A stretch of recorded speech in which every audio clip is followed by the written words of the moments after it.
Salam sahabat Kristus, kita kembali bertemu di program Saksi Hidup, yaitu sebuah program yang menceritakan tentang kebaikan Tuhan di kehidupan orang-orang yang ditolong Tuhan dari situasi-situasi yang sulit, mengalami pertolongan Tuhan yang luar biasa, dari situasi-situasi yang sepertinya tidak menyenangkan, penuh dengan kepahitan dan penuh dengan liku-liku hidup yang tajam, tapi bersama dengan Tuhan Yesus pada akhirnya menemukan pertolongan yang tidak terduga. Dan kita semua adalah saksi hidup tentang kebaikan Tuhan dalam kehidupan kita sehari-hari. Pada edisi yang lalu atau seri yang lalu, kita berbincang dengan Bapak Pendeta Rizky mengenai pelayanan beliau dan juga sampai pada kasus yang beliau alami yang saat itu menyebar, saat itu menjadi viral di kota Surabaya mengenai tertangkapnya beliau yang diduga melakukan pelecehan seksual. Dan kita sampai pada kisah beliau yang saat itu ditangkap dan dibawa ke Polrestabes Surabaya. Dan kita akan melanjutkan perjalanan kisah beliau bersama dengan Tuhan di saat beliau mengalami lembah kekelaman yaitu di Polrestabes Surabaya. Salam Pak Rizky, bagaimana kabar? Masih siap bercerita, bersaksi tentang kebaikan Tuhan? Oke, Shalom Pak Oki, puji Tuhan luar biasa. Sampai detik ini pun penyertaan Tuhan tidak pernah berhenti ya, itu Pak Oki. Ya, puji Tuhan. Yang lalu Anda bercerita tentang kasus yang Anda alami yang itu banyak hal yang tidak diketahui oleh masyarakat umum, masyarakat luas. Tahunya adalah bahwa ada pendeta, ada hamba Tuhan yang eh, ditangkap karena melakukan pelecehan seksual. Sebelum berlanjut ke cerita berikutnya, bagaimana perasaan Anda atau tentunya Anda juga mengetahui, mengerti bahwa mungkin ada cibiran, simisan, atau kata-kata yang nggak enak yang mengatakan ini pendeta kok kena kasus kayak gini ini. Anda tentu mendengar waktu itu ya. Atau ada orang-orang yang berkata seperti itu, mungkin Anda mendengar juga. Bagaimana menurut Anda?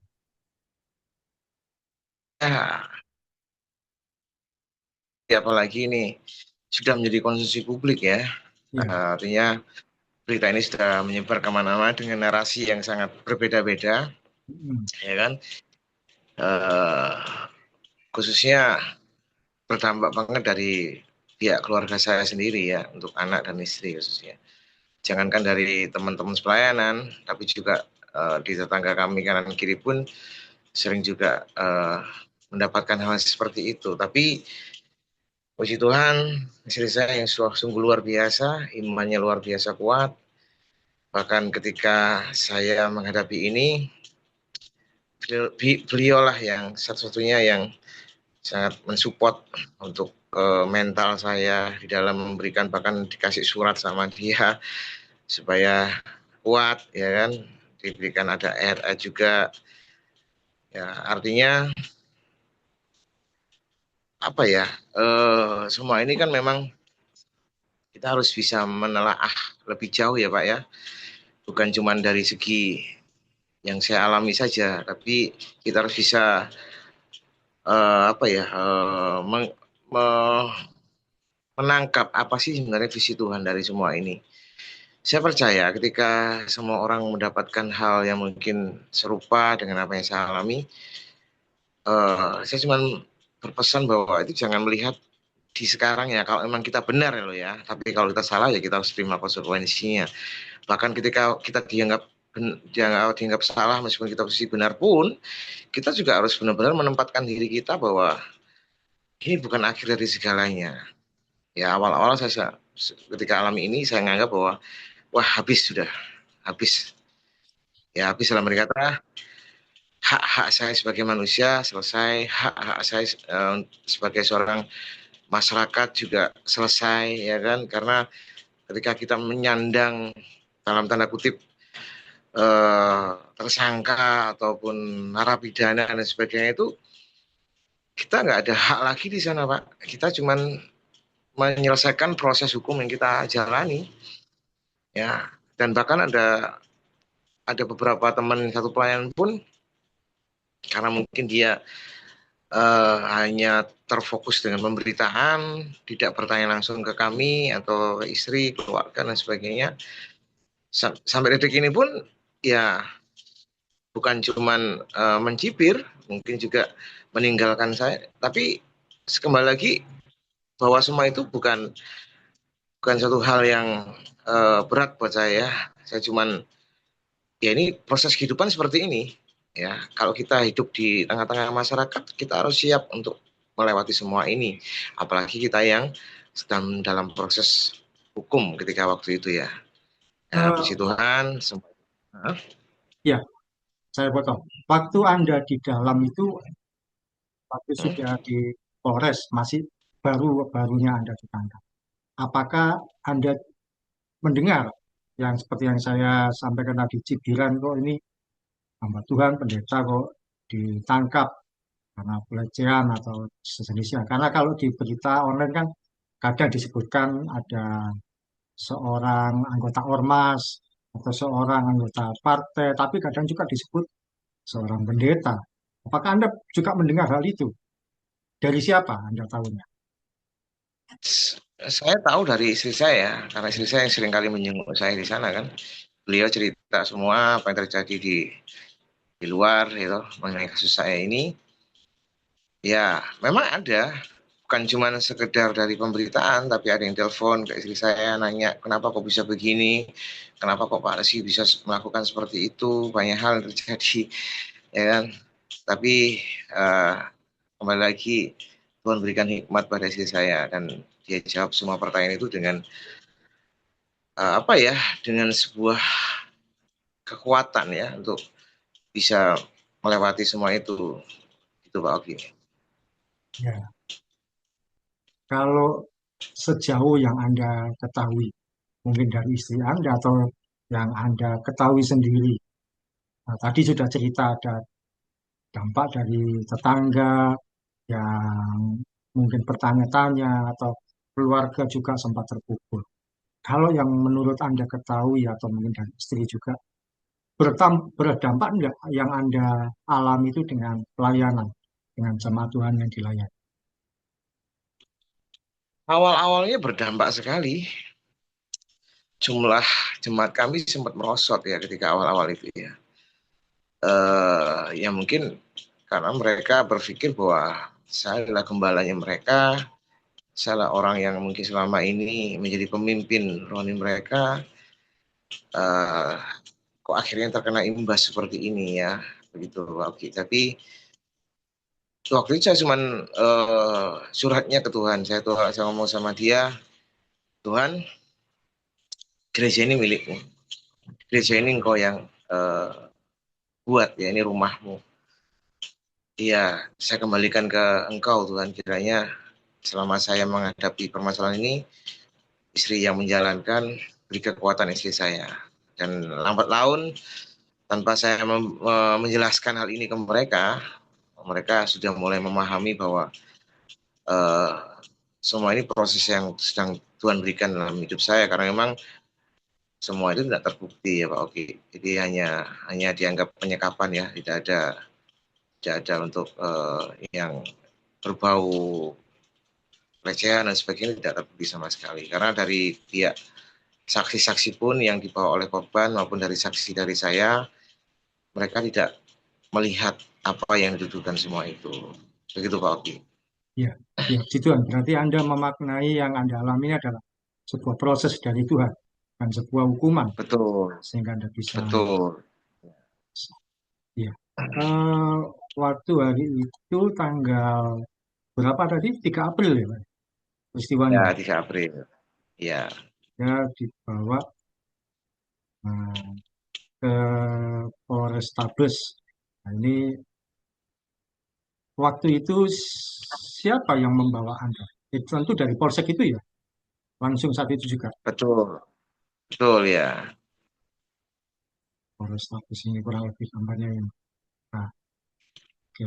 Itu berarti tiba di Polres itu malam atau siang itu juga. Ya, sore Pak Oki. Saya diambil dari tempat itu jam 3-an, jam 3 sore sampai di polsek si setempat itu, di kantor polsek itu sebelum maghrib ya, sekitar jam 5-an lah saya dibawa ke sana. Di setelah maghrib saya baru diserahkan ke Polrestabes Surabaya. Ya, Anda eh, ini kami kan yang di luar ini eh, kadang juga bertanya-tanya proses apa yang ada di Polres itu, orang-orang yang ada di dalam itu apa yang terjadi. Jadi ketika orang pertama kali diterima di Polres, itu kemudian apa langkah berikutnya? Apakah langsung masuk ke dalam sel seperti ini atau bagaimana, Pak?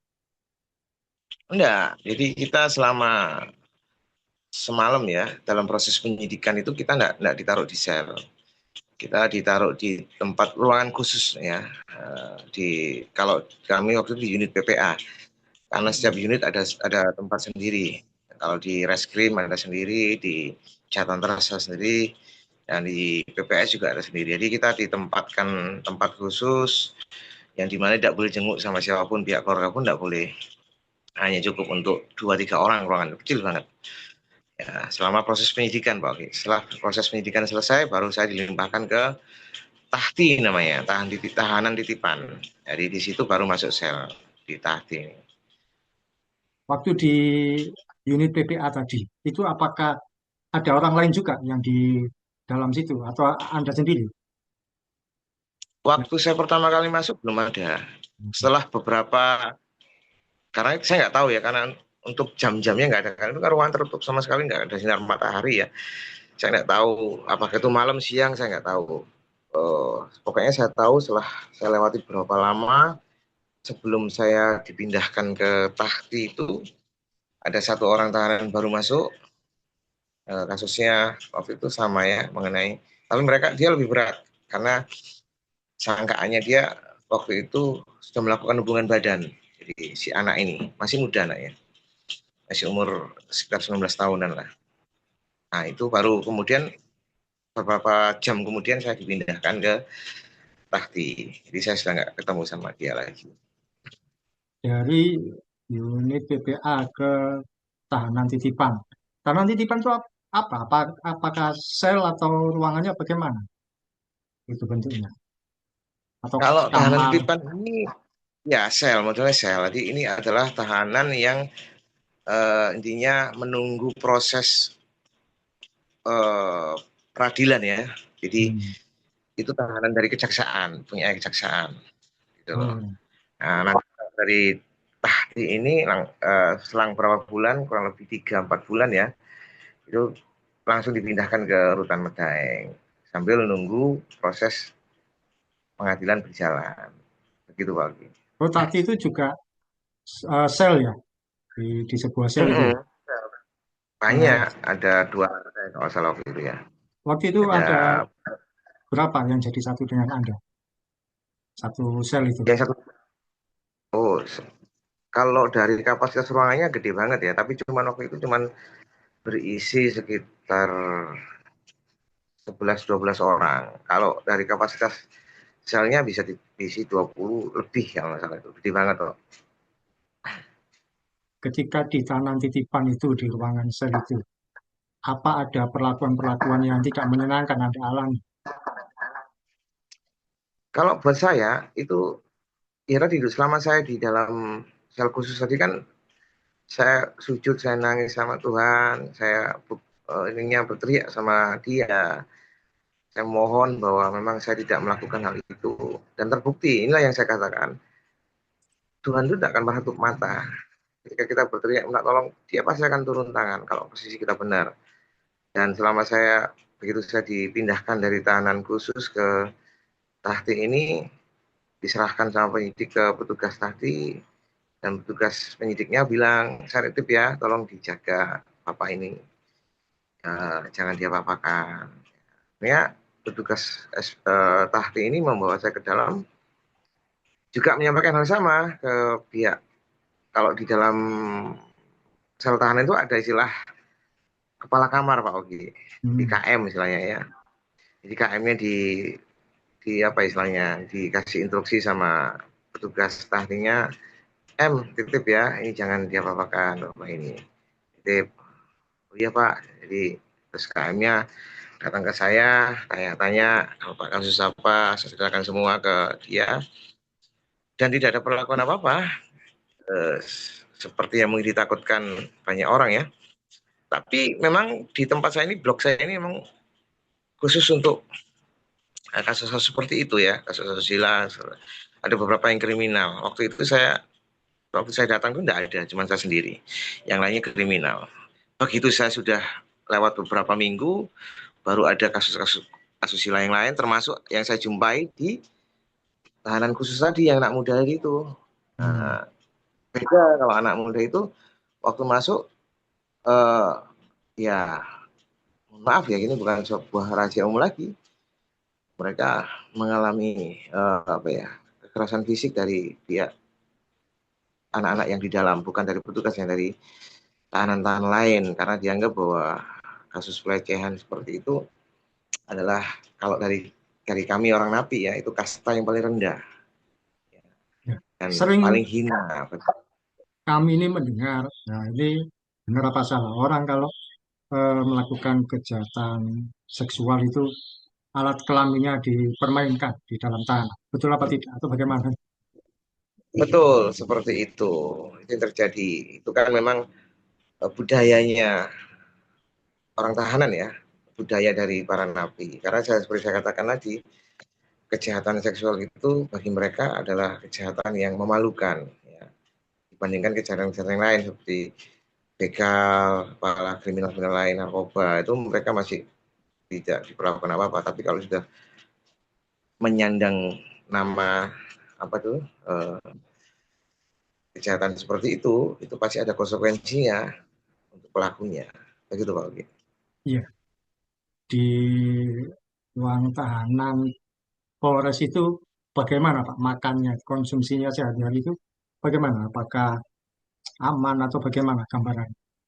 Sekedar supaya kami tahu saja. Kalau di Polres itu makannya masih layak. Jadi eh, istilah bahasa kami di, di orang-orang seperti kami ini kan cadong ya, apa ya, cadong ini makanan untuk eh, napi ya, itu masih layak, dan bagi kami mungkin itu cukup baik lah ya untuk dikonsumsi. Jam Mungkin jam berapa jumlahnya saya biasanya makan? setelah kami Pagi. apel, pagi itu apel dulu Pak, biasanya apel itu jam 7, Apel itu apa? jam 7 Berbaris kami di ya. depan itu. Iya, absen. Jadi kayak kita Oke. harus berapa staff itu menyapa petugas yang absen, selamat pagi Pak. Kita ngomong bareng-bareng seperti itu. Langsung kami absen yang paling depan, langsung angkat tangan satu, dilanjutkan yang belakangnya dua, tiga, sampai jumlah yang ada di situ. Hmm. Lalu makan pagi jam kurang lebih jam berapa? Ya, Jam baru 8 gitu.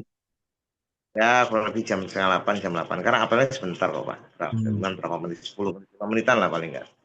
Sambil bapaknya yang petugas tanya-tanya, gimana, sehat, ada yang Hmm. sakit, kita Rutin juga tanya seperti sehari itu. 3 kali makan, siangnya juga gitu. Kalau siang langsung dikasih gitu. Iya, iya 3 kali, pagi, siang, malam. Hmm. Kalau malam itu jam berapa terakhir kasih makan? Nah, itu jam 5 sore. Boleh nggak kalau menerima makanan dari luar gitu ketika di Polres itu? Boleh, Pak. Jadi ada beberapa teman teman saya, kolega saya, mereka yang tidak bisa besuk, bisa titip makanan ke petugas tahti ini. Jadi petugas tahti yang ngasihkan ke kita. Dikasihkan itu bebas jamnya, misalkan datang jam berapa langsung dikasih gitu atau nunggu jam makan?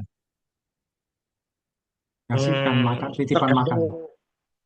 Tergantung, tergantung petugasnya, Pak. Jadi kalau kapan lalu ada ya teman saya ngasih itu jam habis maghrib ya, jam 6 itu baru dikasihkan ke saya jam 7 setengah 8. Tergantung beliaunya. Karena kan harus diperiksa dulu Pak itu makanannya, Oh dicek sama gitu ya. mereka. Iya, ada, kan dibukai semua Pak. Jangan sampai ada barang-barang yang dilarang yang dimasukkan lewat makanan. Iya. Ketika di Polres itu untuk tidurnya. Tentu memang tidak senyaman ketika di luar. Tapi ketika di Polres itu apakah masih bisa posisi tidur dengan baik, Pak? Tidur dengan baik, Pak. Bisa. Bahkan tempat kami pun ada alasnya ya. Mungkin bukan bukan kasur, cuman kayak apa itu namanya ya, kayak busa gitu, Pak, supaya kami tidur tidak sakit kena punggung. Itu ada di situ. Cukup baik kok. Di dalam Kalau ruangan tahanan itu kamar mandi juga ada di dalam gitu, tapi gantian.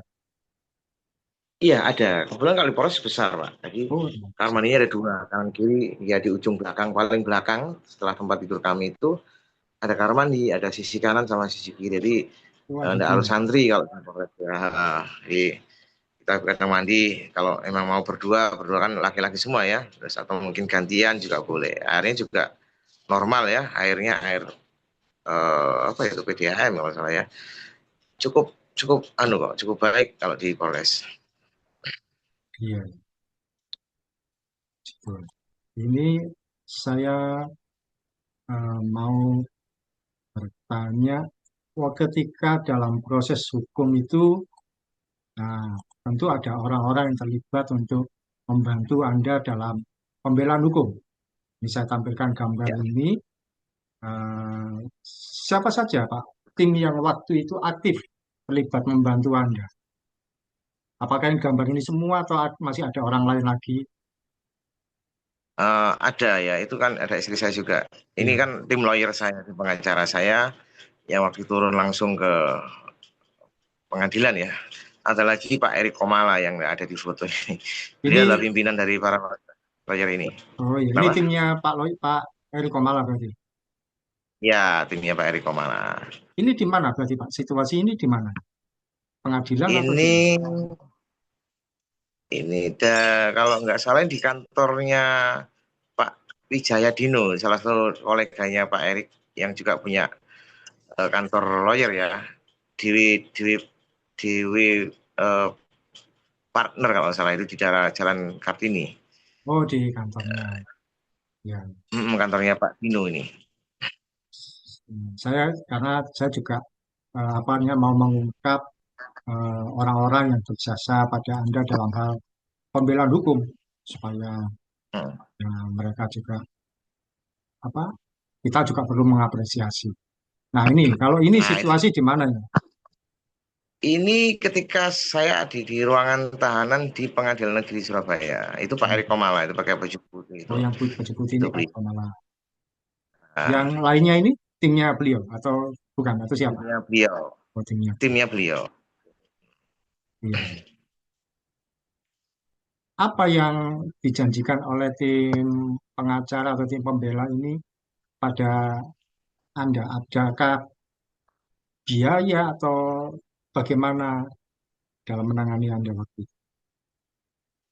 Tidak, Pak. Jadi waktu itu memang saya berserah penuh sama Tuhan ya, karena memang saya tidak ada eh, apa ya, dalam segi keuangan memang kami minim banget ya. Karena di awal sebelum ditangani Pak Eri Komala juga ada lawyer saya sebelumnya beliau ada, saya tidak perlu sebutkan juga namanya.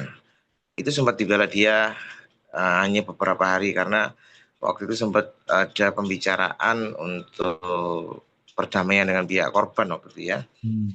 Dengan meminta jumlah nominal uang yang cukup fantastis ya, memang saya waktu itu saya ngomong saya nggak ada uang ya, kalau sampai ratusan juta ya saya mohon maaf ya. Waktu itu kan memang dari pihak korban memang ada niatan untuk berdamai ya, ya tapi memang saya merasa ya karena saya memang jujur-jujuran saya seorang hamba Tuhan, saya bukan pekerja yang setiap bulan ada gaji ya. Saya hidup sehari-hari yang mengandalkan Tuhan, dan puji Tuhan saya diketemukan dengan Pak Erik ini yang juga teman saya lama. Dari beliau juga ngomong, ya kamu ungkapkan aja semuanya Riz, jujur ke tim lawyer kita, apa yang kamu alami, ya ceritakan semua. Jadi ya saya ngomong apa adanya ke mereka, mulai dari kasus ini berawal sampai akhir, ya memang saya ngomong bahwa tidak ada satupun yang disangkakan dari korban itu yang saya lakukan. Begitu Pak Oki. Jadi beliau-beliau ini membantu Anda tanpa biaya, karena memang Tanpa biaya. ya pertemanan ya. Ya. Ya. Kalau sama timnya saya nggak semua kenal Pak. Oh, nggak semua. Yang saya kenal cuma Pak Eriknya aja. Yang lain ada beberapa kayak Pak Reston, Pak Dino saya kenal memang, tapi baru aja kenal. Tapi yang sisanya itu ya karena mereka timnya beliau ya, jadi saya nggak kenal. Oh, berarti mereka ini bergerak di bawah koordinasi Pak Eri Komala. Nggih, betul dengan Pak Erik Komala. Iya, itu kan berarti dalam situasi-situasi yang terjepit, terdesak, yang tidak tahu harus bagaimana, Tuhan menyediakan orang-orang yang berbaik hati pada Pak Pendeta Rizky, sehingga mau Ya. menyediakan dukungan bantuan hukum tanpa memberatkan apapun. Iya. Eh, ketika persidangan itu, berapa kali persidangan sampai akhirnya putusan terakhir atau vonis? Cukup lama Pak Oki, karena kan saya eh, apa ya, bukan memprotes ya ketika di persidangan itu kan disebutkan semua sama fakta-faktanya ya dari pihak jaksa waktu itu. Ada beberapa part atau bagian yang tidak sesuai ya saya bilang mohon izin Pak Jaksa, Ibu Hakim Ketua bahwa perkataan yang ini saya tidak pernah alami. Ya, jadi intinya ada perlawanan dari pihak jaksa yang buat cukup lama ya, karena kami harus berjuang di situ tim pengacara saya ya sampai 6 kali persidangan baru saya divonis. Persidangan itu di Pengadilan Negeri Surabaya Betul, enggak awalnya Zoom apa online maksudnya. Waktu online. saya di Medang itu online, cuman dua kali persidangan waktu itu ya. 4 kalinya baru saya minta untuk offline untuk dibawa Hmm. ke mana ke pengadilan waktu itu. Oh, sebelum di Medaeng itu kan masih di Polres. Itu apakah juga menjalani persidangan? Belum, Belum. Oh, di belum ya. Polres itu hanya titipan aja sambil menunggu proses dari pihak jaksa. Kalau sudah P21 istilahnya Ya. baru saya dipindahkan ke rutan. Selama belum P21 ya masih di Polres Pak Oki. Tapi dipindah ke rutan itu masih belum vonis kan ya? Belum, Belum, hanya belum. dipindah saja. Menunggu Hmm. pemeriksaannya lengkap P21 tadi. Hmm. Iya. Bahkan di Medaeng pun kalau sudah dipindah ke sana, kita nggak akan dicampur dengan napi karena status kami ini masih tahanan, beda dengan napi. Jadi kalau sudah divonis itu baru dipindah ke sel yang sama-sama napi. Jadi kalau masih tahanan, kami ada tempat namanya khusus untuk tahanan ya dari Polres yang masuk ke Medaeng. Itu Pak Oki. Iya. Eh, ini sebelum kita selesai. Kalau di Polres itu apakah ada pembinaan rohani, Pak? Dan sejauh Anda ketahui waktu itu. Atau tidak ada? Nah, ini puji Tuhan, saya sempat lupa tadi. Waktu di Polres pun, waktu itu awal-awal saya masih belum mendapatkan penguatan dari Tuhan ya.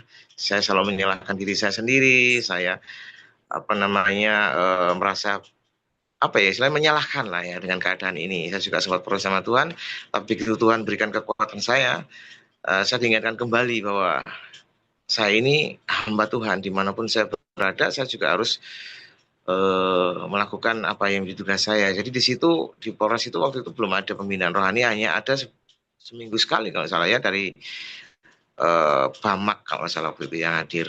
Nah itu pun cuma sebentar, cuma dikasih waktu 30 menitan ya kalau nggak salah waktu itu cuman dari Bamak untuk mengumpulkan anak-anak. Jadi selanjutnya saya kumpulkan sendiri dari teman-teman satu sel ini.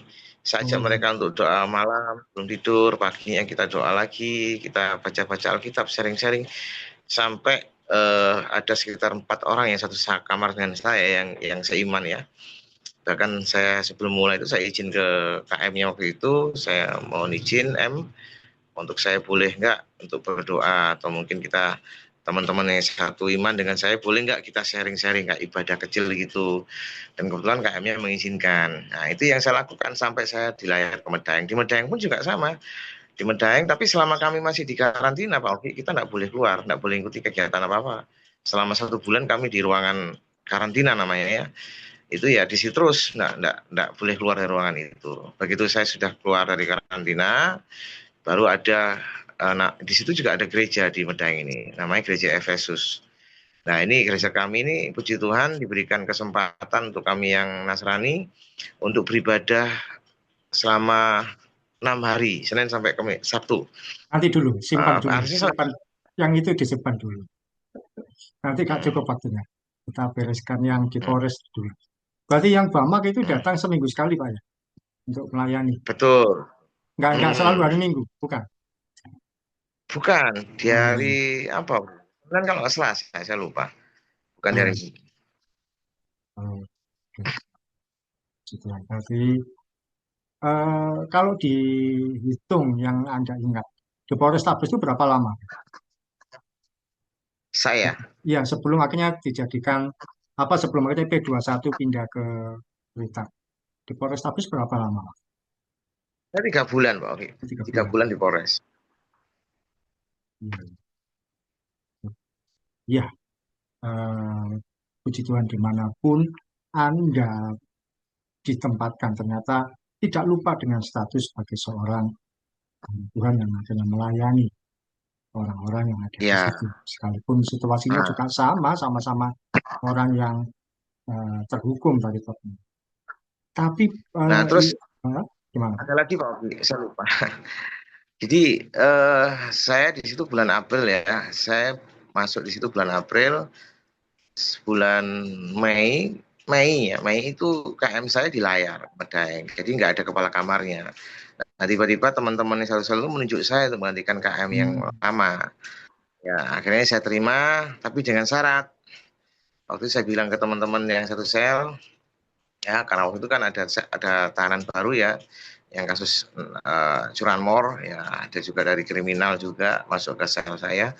Saya bilang kalau saya jadi kepala kamar, saya mau ada syaratnya. Syaratnya tidak ada boleh lagi hukuman fisik untuk tahanan yang baru. Saya nggak mau ada pemukulan atau apa segala macam, bullying dan sebagainya. Dan puji Tuhan mereka terima. Ya, mereka sempat tanya, lo kenapa Pak? Ya karena kita kita di sini semua manusia. Ya, memang kita sedang menghadapi hukuman. Ya, hukuman ini adalah konsekuensi dengan apa yang sudah kita perbuat. Tapi jangan sampai hukuman ini ditambah lagi dengan adanya bullying, dengan adanya apa hukuman fisik gitu. Ya, kita harus memperlakukan sesama kita harus dengan yang baik, meskipun posisi kita sebagai tahanan di tempat ini. Dan mereka terima semenjak saya jadi KM, semuanya sudah berubah, jadi tidak ada lagi hukuman pemukulan segala macam, tidak ada. Begitu Pak Oki. Kira-kira itu eh, dalam tanda kutip kebijakan Anda itu berlanjut nggak ya ketika Anda sudah tidak di situ lagi? Nggak tahu ya. Nah, saya sempat nitipkan karena waktu saya diberangkatkan ke Medang itu saya tunjuk satu orang untuk menggantikan saya sebagai KM. Saya sempat menitipkan ke KM yang baru setelah saya, tolong dijaga untuk yang sudah saya lakukan di sini jangan sampai itu berubah lagi gitu. Dan dia terima. Tapi setelah dia saya tidak tahu. Setelah dia apakah dilanjutkan dengan penerus-penerusnya di situ apa enggak saya kurang tahu. Ya, Gitu. sedikit lagi Pak. Eh, Ketika Anda di Polres ya, itu kan masih awal-awal apa proses penghukuman atau proses peradilan. Ada enggak di antara teman-teman tahanan itu yang iseng-iseng bertanya, sampean kan pendeta kok dihukum itu ada? Atau tahu enggak mereka kalau Anda pendeta? Mereka sebenarnya nggak tahu kalau saya Oh, seorang pendeta. Waktu di Polres ya, tahunya saya pendeta itu ketika saya sudah di dalam Medaeng. oh, Itu belakangan. dari ada satu yang kenal saya waktu di dalam itu. Ya, Bilang ketika kalau ini hamba Tuhan. Di Gitu. Polres nggak ada yang tahu berarti. Hanya saja Anda Ada. mengajak berdoa kalau malam. Iya, malam, pagi, terus siang itu ada kayak semacam pengenalan Alkitab ya. 4 orang 5 sama saya itu kita sama-sama belajar firman Tuhan. Ya, terima kasih Pak Rizky. Jadi sesi kedua ini kita eh, menggali tentang bagaimana proses Anda di Polrestabes. Mengapa? Karena kan peralihan dari tadi situasi yang pertama dialami, mendapatkan tuduhan dan sebagainya, kemudian dibawa ke Polres, dan itu yang kita mau dapatkan cerita. Cerita terakhir kita akan nanti mendapatkan kesaksian beliau ketika berada di Rutan Medaeng, rutan yang menakutkan, penjara yang kalau orang mendengar itu sudah ngeri duluan, soal Surabaya dan sekitarnya. Kalau Oke, sahabat Kristus, kita akhiri sampai di sini untuk sesi kedua. Terima kasih kesediaannya Bapak Pendeta Rizky. Nah, akan sambung di sesi yang ketiga atau sesi terakhir. Sampai jumpa di pertemuan berikutnya. Tuhan Yesus memberkati.